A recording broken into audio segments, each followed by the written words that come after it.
Welcome everyone to another episode of Slasher Scotty. I am your host Scotty McCoy, and boy do I have a surprise for all of you.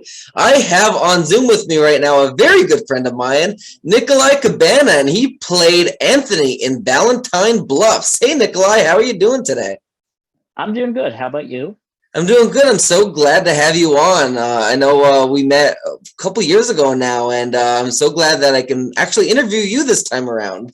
Yeah, it should be a really fun interview to do. Absolutely. I'm so glad that we could set this up. I know Valentine Bluff. It's about it's pretty much like a fan film of My Bloody Valentine, correct? Yeah, it takes place 40 years after the original Yeah. movie. Nice, nice. So before we get into Valentine Bluffs, can you let us know a little bit about yourself and how you got into acting and filmmaking? Sure. So when I want to say like in elementary school, Mhm. a lot of my teachers were saying how like shy I was to my parents. Now I don't fully remember this part. This is just something that like I've always just been told. But they always suggested like maybe like an acting class or something to kind of like Mhm. bring me out of my shell a little bit more. Yeah. So my parents took me to a place in Allentown, Pennsylvania, called Image International, Okay. and I actually took some modeling and acting classes from them. And from there, I started getting booked through them to do print work for like J.C. Penney, Boscov, Zany Brainy Nice. toys when that was a thing. And it kind of just, sparked this fire, to just keep moving. Absolutely. So for those that are uninvolved with Valentine Bluff, can you kind of tell us a little bit about this movie? I know there's not going to be much spoilers that you want to give out, but like, can you like Right. kind of let us know what to expect when this releases? So Tom prepared me since he is such a good writer.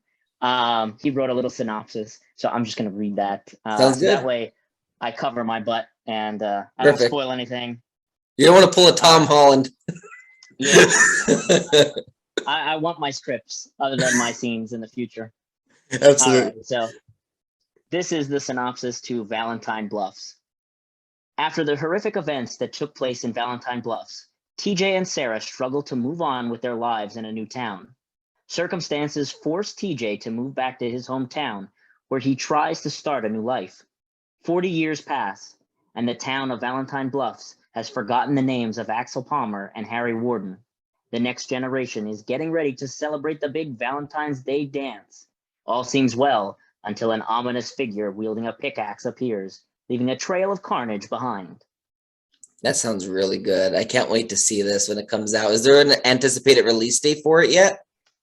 So the goal, as long as everything works out the way that it's supposed to, should be for Valentine's Day. Oh, that'll be perfect. Perfect timing. Yeah. Absolutely. So Go fingers ahead. crossed. It fingers crossed. Yes, absolutely. Because in filmmaking, there could be hiccups here and there, unexpected things that you don't Yeah. expect. So fingers crossed, we get this for Valentine's Day. Because I mean, like with a Halloween movie, you want it to come out on Halloween, and a Christmas related movie, you want it in Right. December. Valentine's Day movie, you want it in Valentine's Day. So Yeah. that would be perfect. So how did you happen to get involved with Valentine Bluffs? So I actually saw on Twitter that a company called Fright Rags, who I am currently wearing, because I'm a huge Nice. fan of what they do, and they are like all this officially licensed merchandise Hmm. for all these different horror movies. And they've started to expand into other things. Like they did a line not too long ago called or from Back to the Future.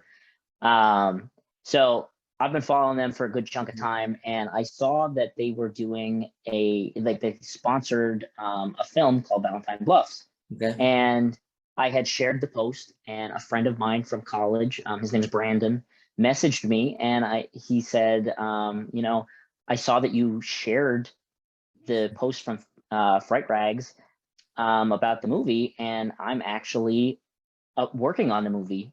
Hmm. And he ended up doing sound for it. So I was like, all right, well, since I'm a big fan of Fright Rags, they had done a movie a few years ago at this point called Candy Corn.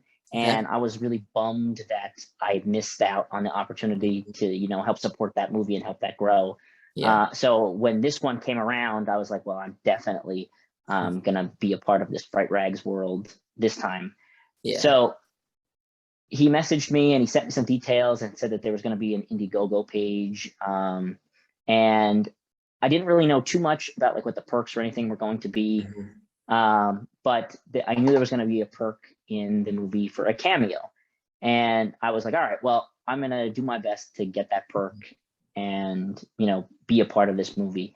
Yeah. And I remember being at my apartment. I was painting the bathroom and it was getting close to time. And I was sitting there searching, trying to refresh the page, like really anticipating, you know, this page to pop up so I could snag this cameo because I knew there was only going to be one for this particular perk.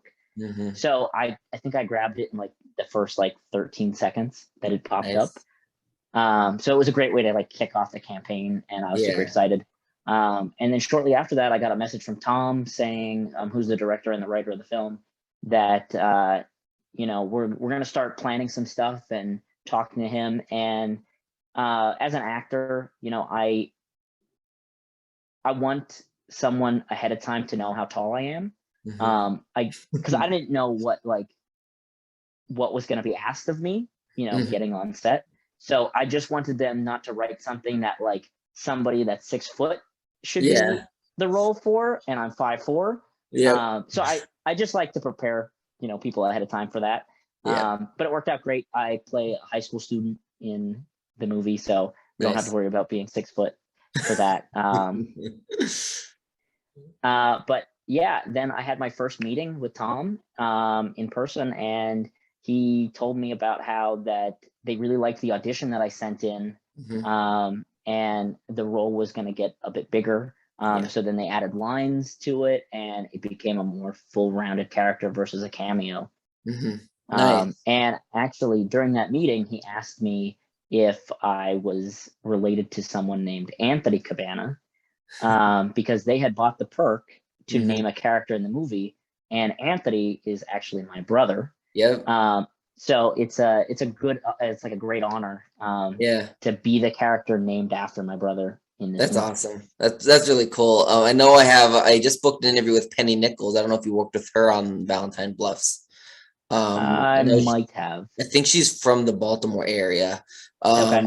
Yeah, and I just booked an interview with her, I believe, for December, and we're gonna be talking a little bit about it and everything. And I was gonna ask you, like, if Tom wants to really promote Valentine Bluffs, especially when it gets closer to release, let him know to hit me up or give me his contact info, and I'll reach out to him, and we can have him on to really hype up the release of the film, because I think it would be really great. I mean, this film, like, I've been seeing it getting quite a bit of traction, and I really think this movie is going to be a really good fan film.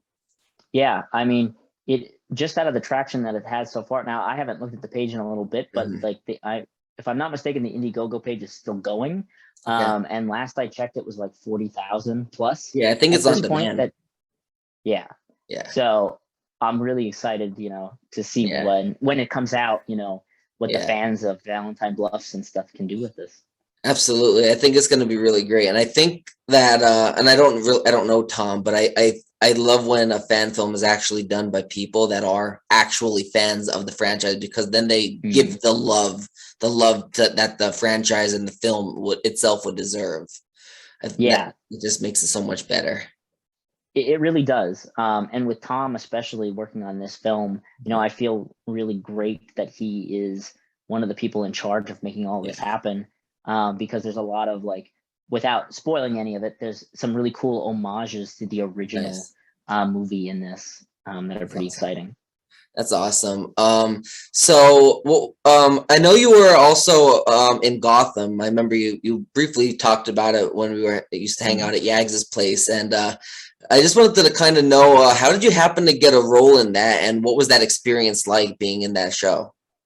So what ended up happening was there was a casting call for just like a normal like background type deal, and they ended up meeting people for an engagement party, and I believe it was for season 3.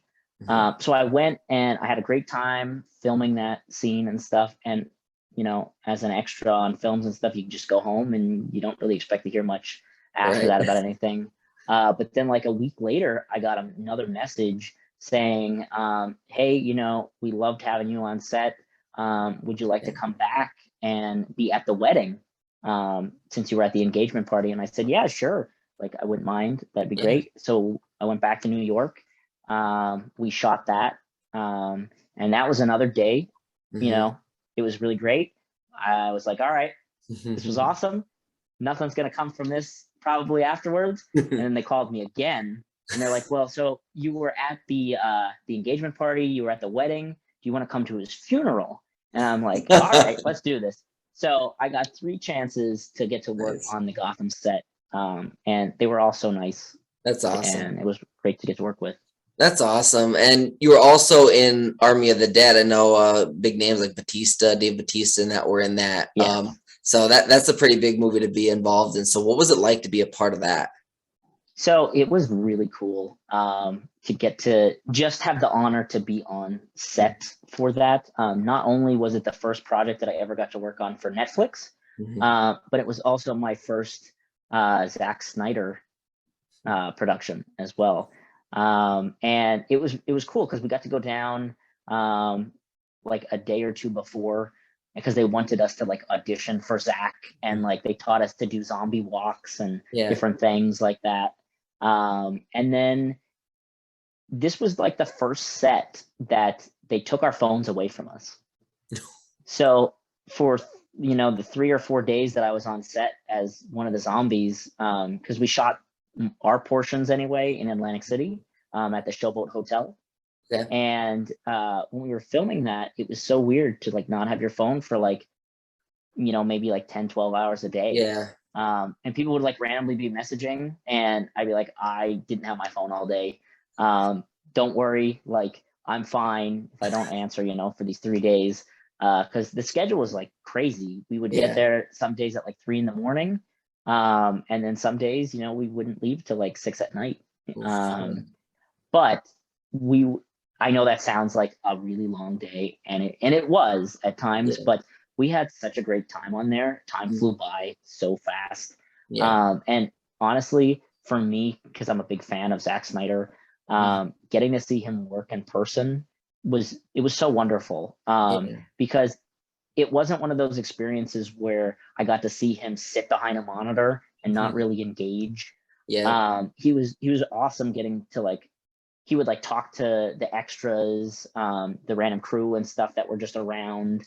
And at one point, we were doing one of the kitchen scenes where they are walking through like all the zombies before we kind of wake up. Nice. And Zack was actually one of the people moving the flashlights around behind them and creating that movement. So he was in the trenches, like I like to say, with us. And the actors, and it was really cool, to get to see him. And I know, like, that's a good thing about a director. Like, they don't treat the extras or the crew like they're less than the main stars. That makes a good director. Like, everybody is just as equal, because if there is no extras, if there is no crew members, from the gaffer to the lighting techs, to like, camera operators, boom mic and all that, like, there is no production. Like, it's really a team environment. So it's good to have a director that actually acknowledges all of them like Zack did. And that really, it makes me respect him even more.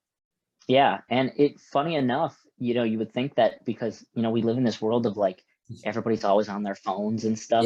Having your phone taken away for 3 to 4 days for that long, it's like, what do you do with yourself? You feel naked without it. Kind of, yeah.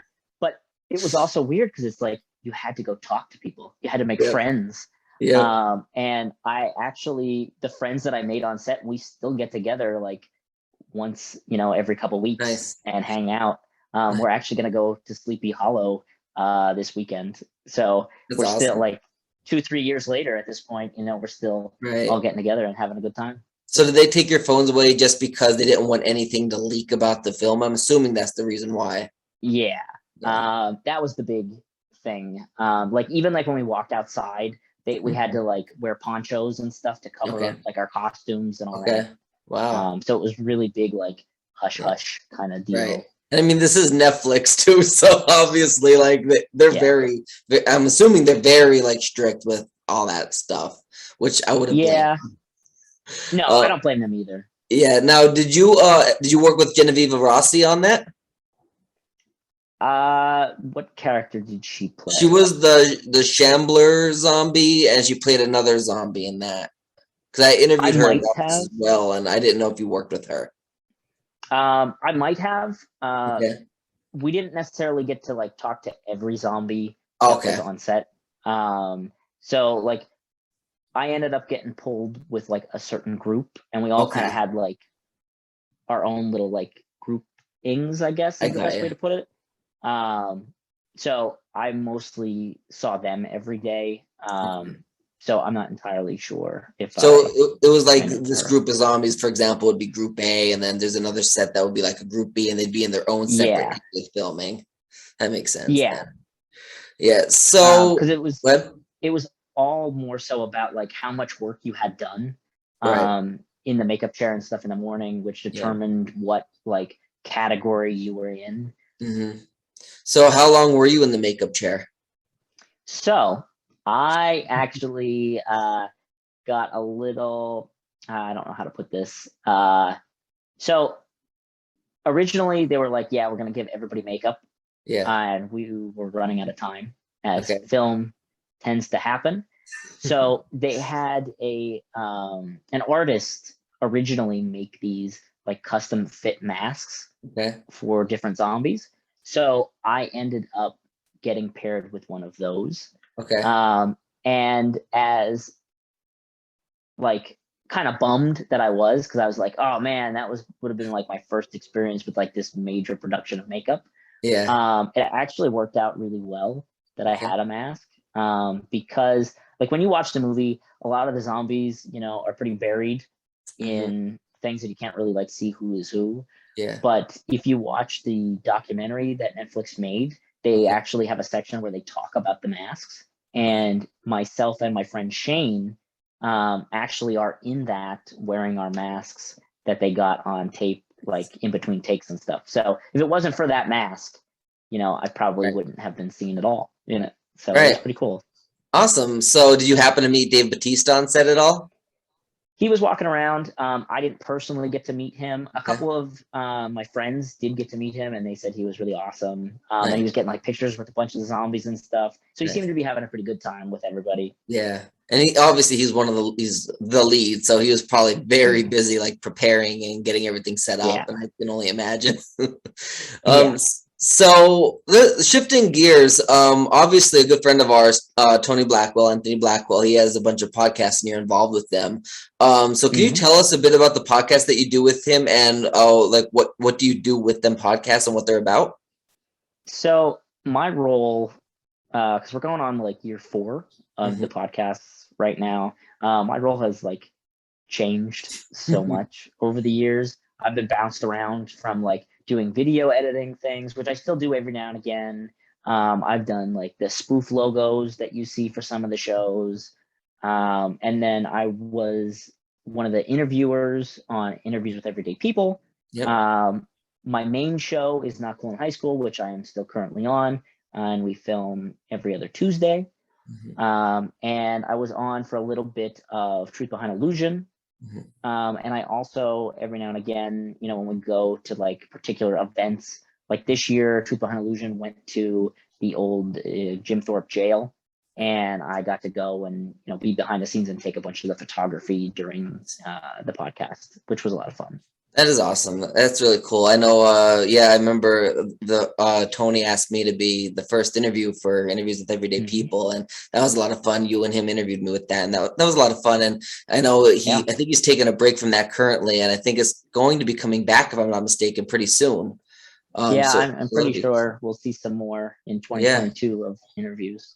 Absolutely. And just to do another plug for Tony, he also has other podcasts like Tornado Tag Podcast. So definitely check that out. I don't know if I'm missing one. I think I am, if I'm not mistaken. I think that's, and Banging Beers. That's it. Banging Beers. I knew I was missing one. I knew I was missing one. Yeah. So definitely check out Tony. Go ahead. No, I was just going to say there's definitely a lot of the podcast. And it's all under the IWEP network. Awesome. And we're gaining shows like other people that want to make podcasts and stuff are joining the network as well. Yeah, which is it's awesome. really cool to kind of see us grow. Yeah, absolutely. I completely agree. I mean, I remember when Tony first started it, and it was just this little podcast at the time, and now Mm, what, 3, 4 years later, it really did grow, and I'm very proud of him and yeah, proud of you and I'm proud of Ben and everybody else that was involved with helping this podcast grow, because it really is amazing to see it kind of grow from nothing into something huge, a lot bigger than it yeah, was. It's really amazing, and he's doing a it great job. really is. Yeah. Yeah, and I still remember, and when he sees this, he's probably gonna like bust on me a little bit, but it's all right. So like when we first started, I would always catch him saying that this is a hobby for him, and I'm Yeah. like, no one that puts as much effort into this as you do really thinks that this is a hobby. So Right. I like yelled at him and said, no, I don't want to hear you say it's a hobby, Yeah. because this is not what this is for you. Right. So now we joke about that, ever Right. since then. But I'm glad to see how much growth, has really come from the shows. Absolutely. And like, even if he doesn't make money or a lot of money to provide a living doing this, like just because you don't make money doesn't mean it's a hobby. If you were Right. working and putting work into it, it's a job. Right. like everybody might think, well, Slasher Scotty, he's having a great time. He's interviewing these guests and celebrities and everything. That's so fun. That's a really cool hobby to have. But if you see how much work and effort I got to put into the editing afterwards and the uploading and the making the posters and everything like that, it really does become a job. And I've seen what Tony Right. has done for his podcast. I've been a guest on one of his podcasts when I was cool in high school. It is a job. Yeah. It really is a job. It is, and he does an amazing job at it. He really He does. We does. were we were talking the other day about it, and I told him that just keep doing what you're doing because you're doing amazing. And if you enjoy Yeah. doing it, then there's nothing to worry about. Who cares how much money you Right. bring in? If you enjoy it, do it. Have fun doing it. Exactly. Yeah. So, how did you get your start into becoming a horror fan, and which horror films got you your start into becoming a fan? And what's your current favorite horror film or franchise? So what kind of got me started into the horror things? I kind of took like baby steps, I guess, into it growing up. So like when I grew up, I was a big fan of like the Goosebumps TV show, Mhm. that I believe it was on Nickelodeon. Yeah. And I was a big fan of the Abbott and Costello meets Frankenstein Love movie. that. Um, that movie was probably my first big influence to want to work with Mhm. horror and watch horror movies, because you got what I refer to as like the big three in Universal monsters. Yeah. Not only do they meet Frankenstein, they meet Dracula and the Wolfman, Mhm. and even at the very end, you have the Invisible Man who makes that cameo, and it's a really great film, especially as an introduction piece to this whole horror world. And then Yeah. from there, I moved into things like Nightmare Before. I was almost about to say Nightmare Before Christmas, but no, Nightmare on Elm Street, and then into Scream. But honestly, recently I just saw the new Halloween Kills movie, Mhm. and I I wasn't a huge fan of the one before that Mhm. came out, but I absolutely loved Halloween Kills. Yeah. I know I may not be in the same boat as every Halloween fan when it comes to that, but I really did enjoy it. And I some people made the reference that it was almost like Michael Myers was like a John Wick in this movie. Yeah. And I also really love the John Wick movies, so maybe Mhm. that's also why like I really loved Yeah. this movie, because there was a bit of made it different. Mhm. Um, but yeah, that's Nice. Yeah, Halloween Kills, it was a really good movie. I saw that opening night and it was freaking mm, amazing. And that ending, I had a feeling the ending was gonna happen how it did. With yeah, Karen, spoiler alert, Karen taking her last breaths, I guess you could say, psycho style. But yeah, but I had a feeling that was gonna happen. I didn't have any spoilers. I know a lot of people that read the script like a year ago or whatever it was. mm, I wasn't one of them, and I had a feeling Karen was going to meet her end because I have a feeling that Jamie Lee Curtis is going to die in the Halloween Ends, and Alice is going to be the one to stop Michael. That's just my theory. And with Jamie Lee Curtis saying, a lot of fans are going to be angry and pissed at the ending. yeah. I'm kind of not expecting for a storybook ending for Laurie Strode. Yeah, probably not. But I'm definitely excited to see where they take this movie.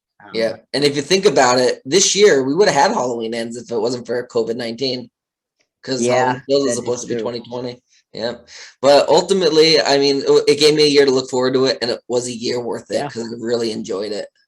And honestly, having that year of not really having movies out in the theaters and all that kind of stuff, it really helps, the appreciation for when these films start to come back out, like Halloween Kills and stuff. That it's like, no, I have to see this movie. Yeah, Like when it's in theaters or on, its yeah, online streaming run or whatever yeah, it may be.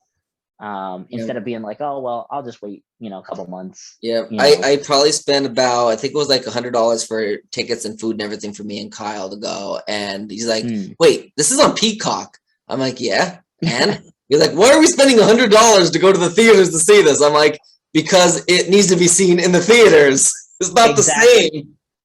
So I'm actually in the same boat as you. Like, if there's a movie that I really want to see, I don't care if I have a subscription for it, and I can watch it for free. I want to go support that theater. One, because it supports them. It supports the film.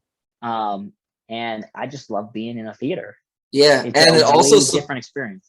And it also supports the theater who didn't have support and lost a lot of money in the past year, which is really a big thing. And I mean, I mean, I could have watched it on Peacock right at midnight, but I waited till our showing of I think it was like 10 o'clock at night that night. And I was like, wanted to watch it, and it was so hard to keep myself from not watching it. But I'm like, I need to see this in the theater. I can't spoil anything. And it was so worth it. It was really good, and I really am excited about Halloween Ends, especially because Halloween Kills didn't end like every other Halloween movie where you don't kind of expect a sequel. This had a freaking cliffhanger. Right.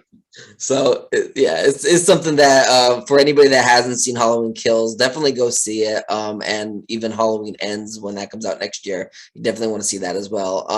So the last question I got for you: do you have any other film projects in the works that you would like to promote to the listening and the viewing audience? So I actually filmed something this week. I got to go up to Bartonsville, PA.